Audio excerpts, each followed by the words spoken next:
All right, ladies and gentlemen, welcome to Game 2 of CL and KSC here. Day 2 of Warship Masters International 2024. I'm a decade off. My bad. All right. I know. My brain's all over the place today. Let's have a look at the CL lineup here in green. North side, we got a Kleber. A little bit of gun reload. Not running unique upgrade. Anything fancy there. A Druid. And the ever-present Lushun. We seem to keep getting lots of these over the course of this event because they're cheap. Speaking of cheap, let's look over Peter's Janan, going for gun range here, not a torpedo build this time, which makes sense for Hotspot.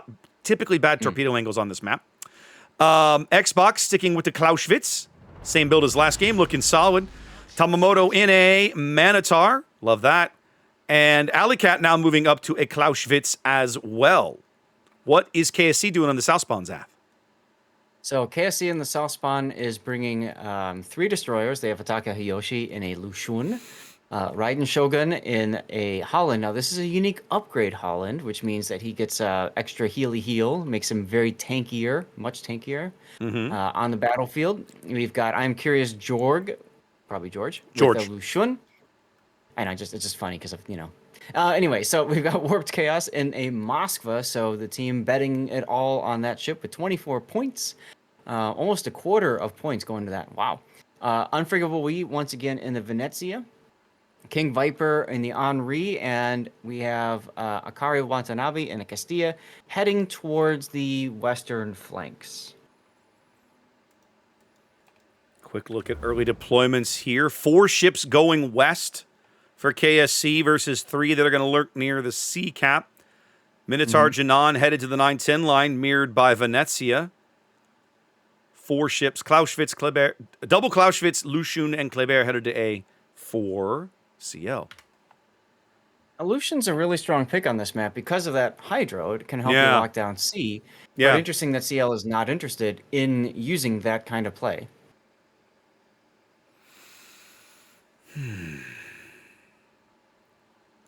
Warped Chaos is going to set up here initially kind of on the bottom end of this island, but I think that once they realize what they're up against over here on the 910 line, he's going to have to slide forward, probably over to the 9 line, over to this little cove thing at the end of the island to be able to support his teammate.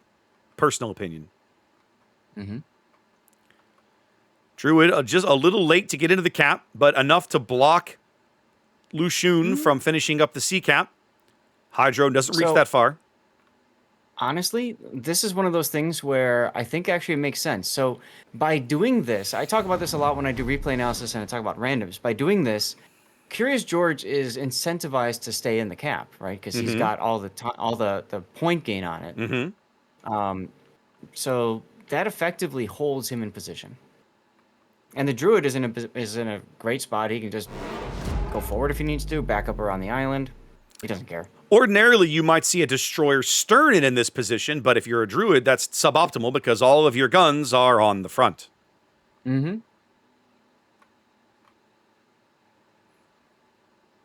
Each team grabbing a cap early. CL just a hair faster, so they have about a 15-point lead here in the early going. Now, KSC has brought 4 ships to the B cap, but the Holly and the Lushun have both kind of slowed down. They're sort of just lurking around. I think, presumably, they're waiting for these cruisers to be in the correct position before they make a play, whatever that play happens to be. Oh, remember my comment last game, right? It's not just about the positioning, it's also about the timing. And you got to figure, how can we get everything to work before we go? So, I like that. The 910 line, very static. Moskva chilling, Venezia not pushing. Lushun and Druid staring at each other angrily across the cap. Finally catch a glimpse of Xbox's Clausewitz. And you can see how far back Warped Chaos is in the Moskva. He knows if he goes too far forward, he'll just take torpedoes, he'll take all the guns. So he's in position to just support his teammate. Now, he could radar at sea just to get an idea of what destroyer that is, but at this point, they probably figure it's going to be the Druid. Viper and Xbox trading long-range salvos. Viper had AP in the barrel. Doesn't get much out of it at that range. A little surprising. Typically, German cruisers don't like long-range plunging fire.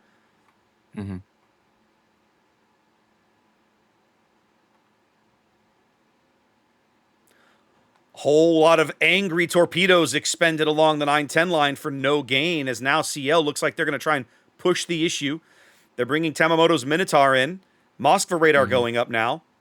They know where the Druid is. They might yet catch a glimpse of the Minnow. Well, the Druid, I'm sure, says radar, but the Minnow hasn't reacted. So, there. Okay. They just now catch a glimpse of the Minnow. They know where he's at. Venezia salvo coming in for the Druid. Nothing doing. Going to move up and dodge most of it. Okay, well, now they know the Moskva is definitely over there for KSC, so okay, information that way. Zath, if you're George, you see the Minotaur lurking. You suspect this is going to be a thing. What do? Do you stay here? Oh, they got a pretty Venezia solid. did get a nice slap. Yeah. Yep, finally got a good salvo on the Druid. Migad has to put up one of his heals.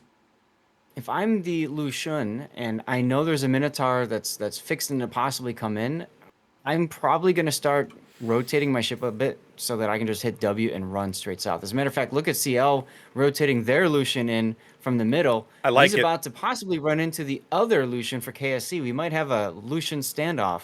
I like it. Well, it's not just the Lucian they're bringing. He's backed up by the Kleber as well, who's spotted. They can see Lily right in the middle of the board. Hataki's got him squarely lit on the surface. There's the radar from the Minotaur. Yep. Minnow radar coming up now. And they can see Udachi as well. They catch a glimpse there, so now they can see both of these destroyers. They know what's being attempted. KSC susses it out a little early. And so Curious George is like, no, this isn't going to... I'm not losing my ship for this. We are out of here. Udachi taking losing their ship for this. Yeah, Udachi taking a ton of punishment here. They've got to kill him, though. If he lives, he's like a cockroach. He'll just come back. He's on fire. He has a DCP available. There it is right there. He goes dark. Big hits from the Moskva. Oh, they're still fishing. They know he's there as Hataki's now starting to get low. They got a fire. He's lit. There he goes. There it is. First blood going to KSC here. Can Hatake get out? Fortunately for him, the Kleber has gone into the channel. Colbert ducks the island, and Hatake is going to get to make full use of his long and slow heal off his Lucian. That's right. They do surrender the cap, however, so despite being up a ship, KSC will shortly be upside down on points. Viper finding himself in a duel with Ali's Clausewitz over on the 1-3 line as the Castilla. Akari has kind of just set up shop. I'm surprised to see this, taking long-range shots at Xbox. Well, I think that Castilla was originally brought in like that so that he could help kill the destroyers in the middle. And now that that's done, obviously he's out of position to help King Viper. Okay, well, who can I shoot? So, makes sense. Now, Xbox he's getting Moskva AP on his broadside as well. Yeah, he felt that. 8K there as more starts to fall in. Yeah, Warp Chaos is in a really nice position because he's not spotted while firing. Yeah, he's done a really good work back there. It's going to force the Clausewitz to move, which opens the possibility for one of these 3 destroyers that KSC has in mid to step onto A. We're about to have a lead change. And you can see that's exactly what's happening as the Holland is making his way up to the A cap. Clausewitz just guessing that might happen. I kind of like these torpedoes. I do too. They're not going to hit anything, but I like them nonetheless. They are bringing Lily over as well. The Holland's going to bump up. Oh, I said they're not going to hit anything, but Raiden's actually turning back to port a little bit. Oh, no, they don't have the legs. And they can spot the Kleber. Yep, Raiden able to spot the Kleber. So CL's either suspecting this was happening or just detecting it, sussing it out. Holland torpedoes going in on Xbox. He dodges right through them.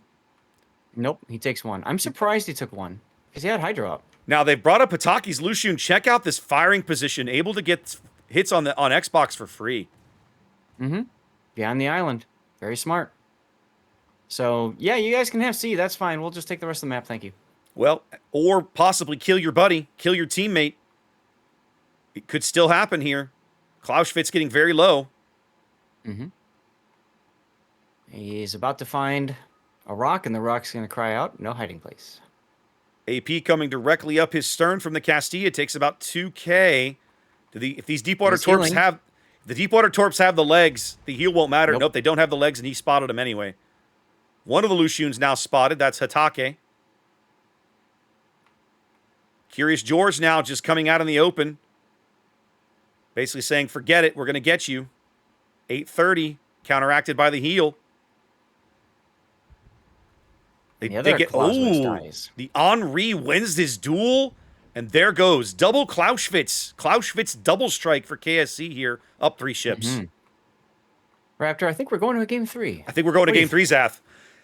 KSC playing this just very patiently, very well, not allowing things to dissuade them. Playing their game and doing it brilliantly. Yeah, this felt like a very different team compared to the last battle. There seemed to be better cohesion. I think they played their game more so than reacted. Yeah. Which was neat to see. Minotaur radar up. Well, one of the things we pointed out in the last game was kind of how spread they were early. And I think CL was able to take advantage of it. And here on Hotspot, between the units that they brought and the way they played the map, they were able to consolidate ships a little better and do a better job of keeping their, keeping the band together, let's say. Now, Raiden does use his first heal. The unique upgrade for Holland gives him better heal ability, but just like he's Lushan, going out. It's not going to be enough. No. But it's going to cost him Lily as well as he burns down, so that's a trade.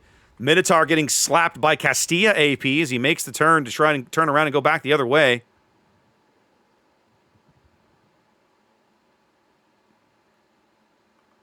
KSC does bag A, and there goes the Minotaur as well. And just like that, the last 2 CL ships are on the 7 line and the 10 line.